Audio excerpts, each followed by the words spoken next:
In order to combat global climate change, we have to focus our efforts into clean, renewable energy. Due to its near infinite supply, solar energy will be essential in our efforts to combat this challenge. How do they work? Well, light, when it strikes the surface, knocks off an electron, right? So what you have is you have free electrons that are moving on one side of the solar cell. The other side of the solar cell, you have a shortage of electrons.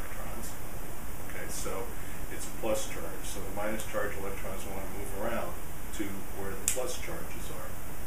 But you put a barrier in the middle, so they can't actually go through the cell itself. They have to come around through a wire to do that. And that's how it works. They're one of the most benign, environmentally friendly forms, and they don't produce emissions. The fuel is free, it's sunlight coming from the sun. There is a little bit of environmental impact in making the panels, though.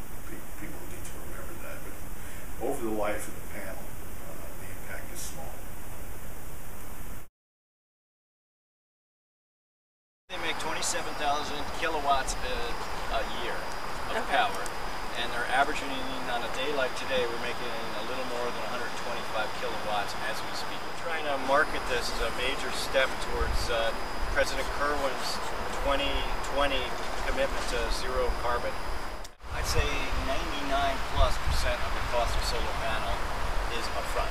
One of the problems with solar panel, it doesn't make it economical for a nonprofit like an educational institution, is there's no government money back. The government gives you a tax break, but we don't pay taxes in the first place. There's no tax break to have. We have solar panels in the SAS building because we wanted to generate as much energy as we could for use of the building in the building itself. I think it costs somewhere less than $200,000 to install all the panels on the roof, and each year we generate some amount of money in credits for the energy that's generated, and it will easily pay itself off within 7 or 8 years.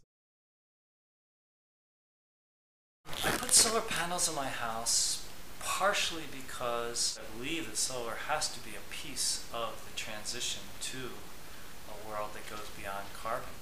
When I put the system in, my son turned to me and he said, "Does this mean that we can now keep the lights on all the time and that we can have infinite amounts of energy?" And the answer to that is actually no.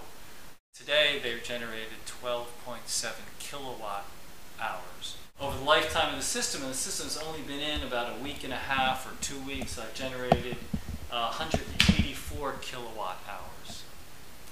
And this is SunPower, which is actually a German company that produces the panels and it produces the system.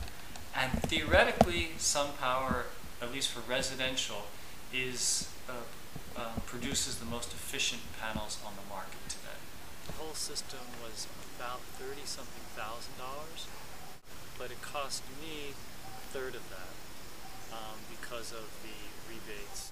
The cons are that it's still, it's not an early technology. The technology makes lots of sense. The financing for the technology, however, is still a challenge.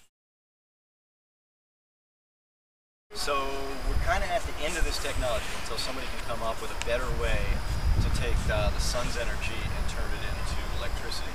We demand of our energy systems that they have to pay themselves back, which is kind of amazing. I don't ask that when I buy a chair. Right now, the cost of solar electricity, solar photovoltaic electricity, is higher than the cost from fossil fuels. So if there is a support or subsidy that brings the price down, and you're in an area where you can produce a lot of electricity, you will do very well.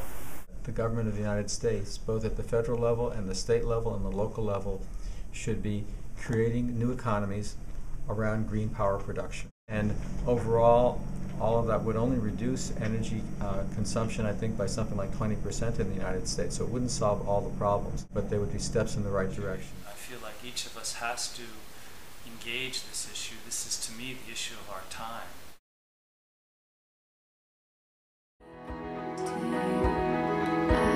I can't sleep.